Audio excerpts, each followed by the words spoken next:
আল্লাহর দিন বান্দা যুবক বিপদে পড়ে গেলেন আর বললেন, রে মালিক, বিপদে পড়ে গেছি, কিন্তু এখান থেকে রক্ষার কোনো বাউ নাই, কোনো প্রস্তুতি নাই। তুমি যদি রহম না করো তাহলে আমি কিন্তু বাঁচতে পারবো না। এক যুবক চিল্লায় বলে, রে মালিক, জীবনে এমন কোনো অন্যায় বাকি নাই যে অন্যায়গুলো আমি করি নাই, তবে একটা ভালো কাজ আমি করেছিলাম। বলে, কি কাজ করেছো? দোয়া নাও। বলে, ওই আমি একটা ভালো কাজ করেছি, আমি যখন দিন শেষে আমি অন্যের বাড়িতে, এতই গরিব অন্যের বাড়িতে যখন আমি চাকরি করতাম, ওই সময় আমি বিপদে পড়ে গেলাম। ওই সময় যখন আমি অন্যের বাড়িতে চাকরি করতাম, ওই সময় তারা আমাকে এক গ্লাস পানি দিয়ে দিত। ওই পানিগুলো আমি আমার মায়ের জন্য, বাবার জন্য নিয়ে আসতাম। প্রথমে মা বাবাকে দিতাম, তারপরে আমি সন্তানদেরকে নিয়ে খাওয়াই দিতাম। একদিন দেখি আমার বাবা মাটা ঘুমায় গেল। আমি প্রতিদিনের মতো অনেক দেরি হয়ে গেছে বাড়িতে আসার কারণে। আমি বাড়িতে এসেছি কিন্তু অনেক বেশি সময় দেরি হয়ে গেছে। ওই সময় আমি তাকায় দেখি আমার মাটা ঘুমায় গেছে, আমার বাবাটাও ঘুমায় গেছে। আমি ওই সময় বললাম, রে মা, আমি ডাকি নাই, কিন্তু আমি মাকে না ডেকে আমি ধৈর্য ধারণ করে আমি আমার মায়ের পায়ের নিচে এখানে দাঁড়াইয়া রইলাম।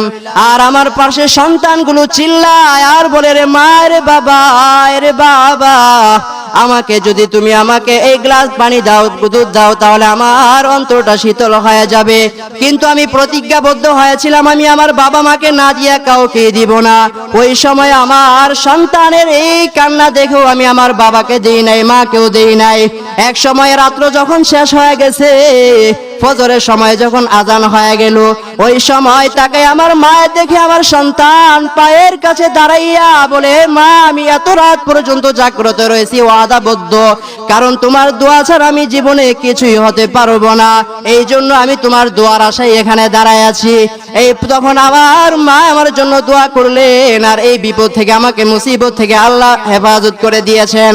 আমি আমার সন্তানকেও দেই না এত ক্ষুধার্তর কারণে। সবাই জানি সন্তানের মায়া কি পরিমাণ বেশি, অন্তরের ভেতরে এতই মায়া সন্তানের জন্য, অথচ সন্তানকে দেখে তার বাবা মাকে পর্যন্ত দুধ পান করে নাই। অথচ একটা রাত্রে যদি হয়তো কোনো কিছু হয়তো না দিয়ে দিলেও পারতো।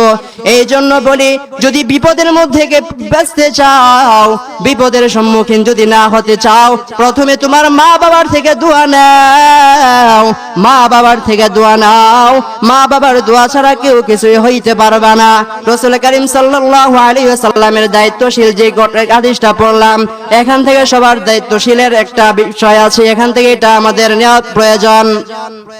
আমরা সকলে নিজ নিজ সন্তানের প্রতি দায়িত্বশীল হব। এরপরে বলবো যে আমাদের মাহফিলের এখানে আয়োজন করা হয়েছে, এর পয়গম্বর নবীর আশিক উম্মতের দল, আমাদের ঈমানি দায়িত্ব হলো এই যে আমাদের মজমাটা এখানে বসা আছে, আমাদের এখানে কোরআনের আয়োজন প্রতিদিন হয় না, এখানে এসে বসে যাওয়া। আমি উদাহরণ আহ্বান করে বলবো, এখানে এসে বসে যান, কারণ কোরআনের মজা প্রতিদিন হয় না, প্রতিদিন হবে না, এটাই হয়তো জীবনের শেষ হয়ে যাইতে পারে। কত সন্তান জীবনের শেষে এমনও হইতে পারে এই মাহফিল থেকে বাড়িতে যাওয়ার পর জীবনের শেষ মাহফিল হয়ে যাইতে পারে। এই জন্য তওবা করে নাও। জীবনে যত অন্যায় করেছে, যত অপরাধ করেছ, জীবনে যত অপরাধ করেছ, অন্যায় করেছে, তওবা করে নাও, মা বাবার থেকে দোয়া নাও। আর আল্লাহরে বলো, মালিক, রমজান চলে গেল, জীবনের গুনাহগুলো ক্ষমা করাইতে পারলাম কিনা জানি না। আজকের এই দোয়ার মাধ্যমে, আজকে এই আয়োজনের মাধ্যমে একটা ভালো কাজে শরীক হইলাম।